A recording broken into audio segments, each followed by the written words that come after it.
where he is still keeping vigil. Let's listen into that discussion.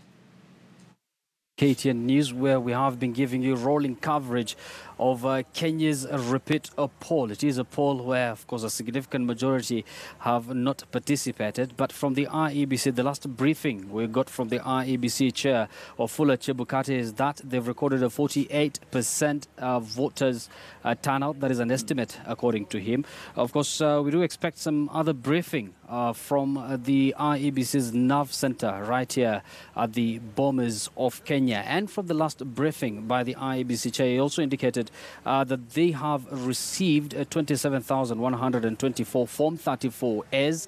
It's already in their public portal as well as in the back end. And they've also received opening messages from 35,564 polling stations all across the country out of the possible 40,000 plus. And according to the IEBC chair, once again, that represents 87% of the total number of the polling stations in the country. But the bone of contention already, people have already started criticizing the electoral body. It's a body, of course, that has come under sharp criticism for a very long time within this electioneering period. And the people are questioning the voter turnout percentage there. I'm going to discuss that with Kefa Ojijo, who is an advocate of the High Court. Good evening, Kefa. Welcome to the program. Good evening. Of course, I'm sure it's very cold here, but we'll try and keep warm. Yeah. Let's talk about the voter turnout, the estimate that we were given by the IEBC chair, Wafula Chebukati, had put it at 48%. We've seen reports coming from all the polling stations during daytime. We've seen it live on TV. The voter turnout in some places were even zero. So do you think this 48% is a factual number? Is it the reality on the ground? Thank you. I believe IBC is not being honest with Kenyans because everything in law we call is receipts. Everything speaks for itself. That even a madman in the streets can read what is happening. By the way, 48% represents about 9 million. About 9 million voters. Okay, that's because the total number was 15 million of the registered voters, and then that simply means that more than 25 counties have registered 100% turnout for you to get that number, which is practically impossible. We've seen that even in their own strongholds. That is Jubilee stronghold. Jubilee because of course the other candidates on the ballot. We've seen even, yes, in Jubilee stronghold, in Eldoret, for example, we've seen from the statistics that the turnout was less than 40% turnout. So you even wonder that does it even make sense even to him when he articulates such words to Kenyans to believe, because then it really means that more than 25 counties have registered 100% turnout. Number one, that's impractical. It can't happen. Number two, we have seen the turnout which has happened. Number three, other counties, forget about even lower turnout. Some counties, there's completely no turnout at all. Of course, he's going to give us, according to him, a breakdown of this turnout per constituency and county. But there's also saying the 48% might come from Jubilee stronghold mainly. That's why I'm saying, even from their own stronghold, the Jubilee strongholds, they've not registered. We've never seen, from the statistics we have also gone through, we have seen that there's not even one county from Jubilee stronghold that registered more than 50% turnout. So I do not know where I get the number, but let me remind ourselves of this, that the chairman himself, even prior to this election, stated that he cannot guarantee Kenyans a free, fair, and credible election. So whatever the numbers or whatever he says, that is his own numbers. We don't know. We can't even question. We can't even believe it meets that standard because he had already promised us that he cannot guarantee it. So even if he was to tell us that he has 100% turnout everywhere, what are their own numbers? There are counties where the election was suspended. That is Kisumu, Homa Bay, I believe Migori. And according to IEBC, again, they're saying they're going to conduct a repeat election on Saturday. Of course, that is within the 60 days that has been offered within the Constitution. So, hypothetically speaking, we've seen the environment today. It was very, it wasn't conducive for IEBC. And there are people who predict that the same case might happen come Saturday. So, hypothetically speaking, let's say this election doesn't happen on Saturday in these 3 or is it 4 counties. What will happen next? Number one, nothing is going to change. We expect the same results on Saturday. Number two, let me tell you, I've always had a lot of problems with the chairman understanding of the law. If you read, I love details as a lawyer. If you read Section 73 of the IEBC Act, subsection 2, it tells you that this suspension ought to have been foreseeable. In other words, the reason and the mischief why we had that section is also to ensure that the voters are not prejudiced, so that even those who are traveling from Nairobi to Siaya to vote cannot be wasted to go back to Siaya and then come back and travel again. So the Act requires that the IEBC chair ought to pronounce this before the date of election itself, so that this Act ought to be foreseeable and it ought to have been announced at least a day before, so that people are not wasted to travel all the way, people are not prejudiced in this process. In the exercise of a constitutional right, nobody should be prejudiced, nobody should be penalized in exercising their right. That in itself is an illegality from where I sit. Number two, we have seen the turnout as it was. There's nothing that is going to change between today and Saturday. The people have decided, in fact, there was no violence in most of these places. The people just decided not to participate. We've seen cases in Homa Bay where people were disappearing with the ballot papers and there are a few that were demonstrating and even but if you look at most of these, some of these counties or some of the constituents from the counties, like even in Homa Bay, in Kisumu itself, Kisumu has 1,027 polling stations. You see, even more than 80% of this polling station, nobody showed up. Forget about even the fracas. Nobody showed up. So they have. So it simply means that this is just a delay tactic. What even people have been saying. Because then again, another question arises.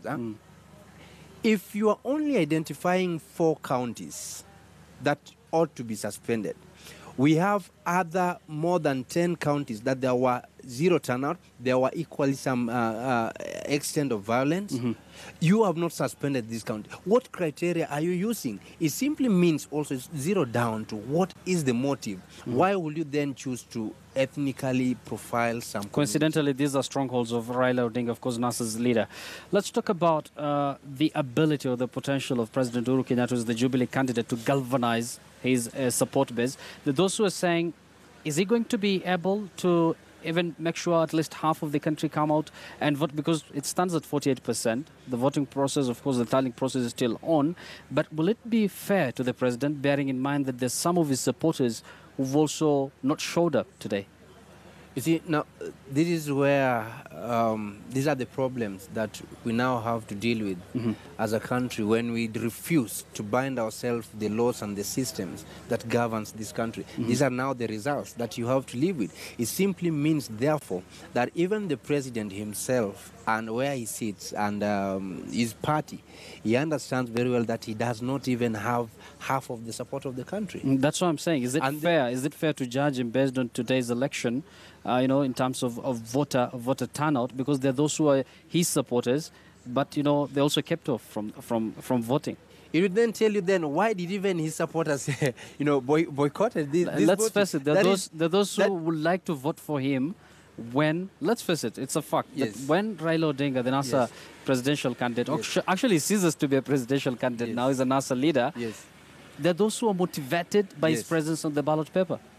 Now, I don't think that will be 100% accurate because, you see, Jubilee had campaigned, they embarked on campaign and ensure that this time round they're going to get everyone from their strongholds to come and vote. So if they don't get to the 50% and above, they failed. And they wanted to show to the whole world that we have the numbers, we are going to vote, that the court was wrong, that we are going to win this election this time round. They even stated with over 70%. You see, and their mobilized strategy at the grassroots was to ensure that everybody votes. Raila was not the factor. The factor was to show to the whole world that we have the numbers and we won.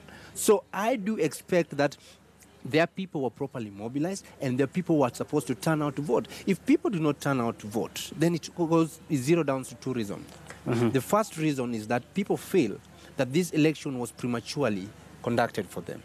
Number 2, some people are patriotism enough to feel that this Kenya is not just about individuals and our leader and us. They feel that they require an election which reflects the law, an election which itself reflects that credibility. That is the election they want to be part of. So that it then, and now it tells you that even some people are clearly can see that politicians is not for them.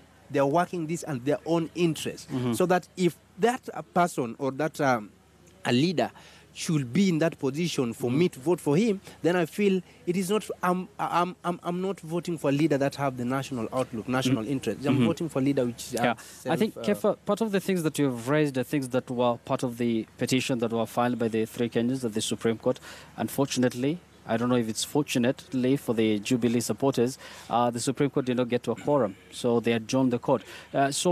From your reading of the judiciary, this is a judiciary or a court that has been praised not just in the continent but across the world for what they did after the August 8th election.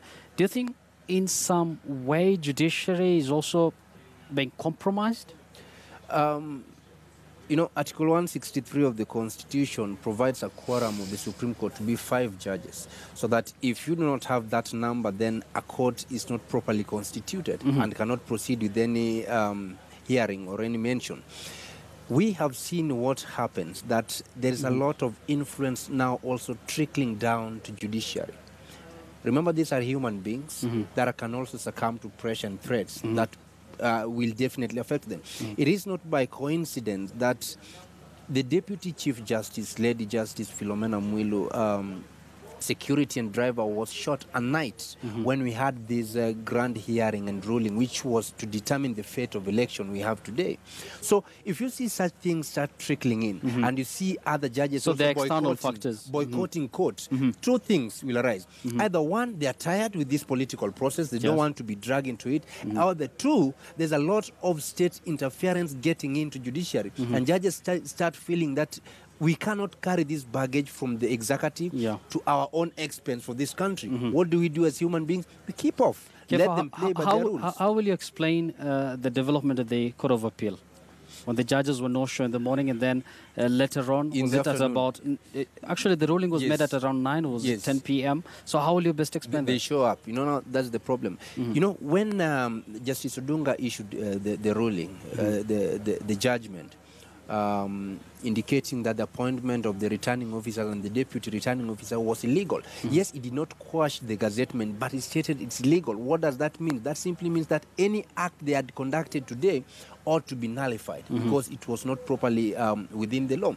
So because these people wanted to stay that decision, and initially we had been told that the judges were not available, and they were not sitting, all of a sudden nobody can understand where the judges appeared, came and issued the orders. But then now it tells you something, that the judiciary are also now in a position to let Kenyans start throwing aspersions and start doubting their credibility, doubting their authenticity and their their faith to the law, their commitment to ensure that justice delivered to Kenyans.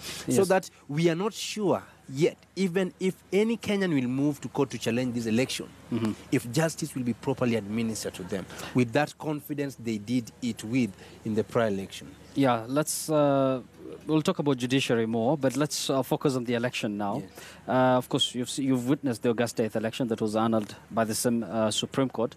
And what happened today? From your own observation, which one do you think is a better election than the other?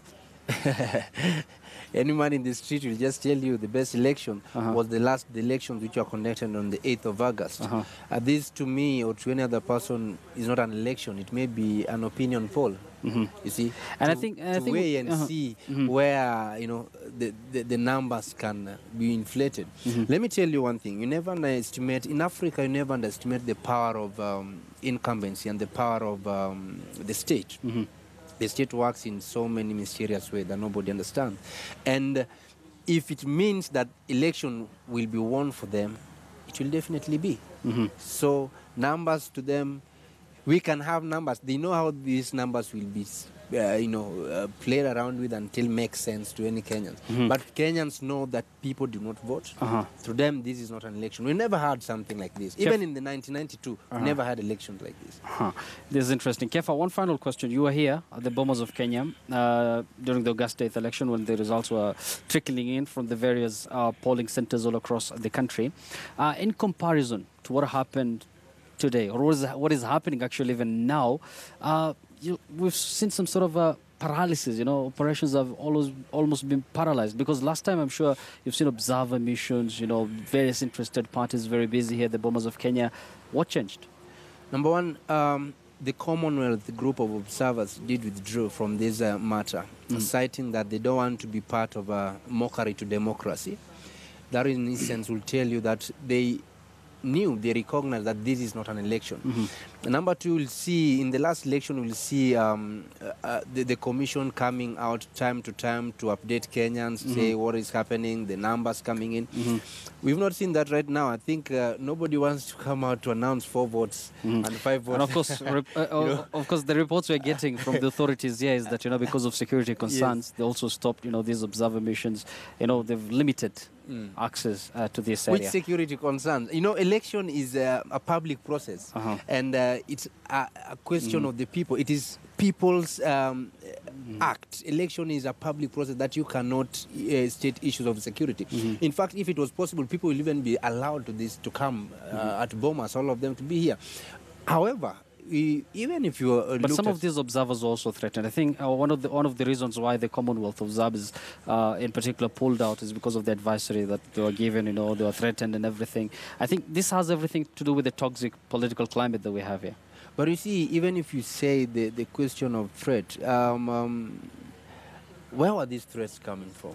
Now you need to understand, where are these threats coming from, and who are threatening these people? These are independent bodies that actually are not supposed to succumb within the national politics. They're not supposed to succumb to the national pressure. They are way beyond that. And I don't think there is a national interest, to ensure that these people, do not preside within this election. What will arise is that either people had their own plan, that they wanted this international community not to blow out of proportion to the whole world on the schemes or the system they wanted to use, or these people did not want to change to a system as prescribed by the Supreme Court to ensure that these elections are done within the strict compliance of the law and the Constitution. And they were afraid that the international community will blow this now to the whole world. Because remember, right now Kenya is being observed by the whole world. Right now Kenya is a shining star that everybody wants to see what comes out of this election.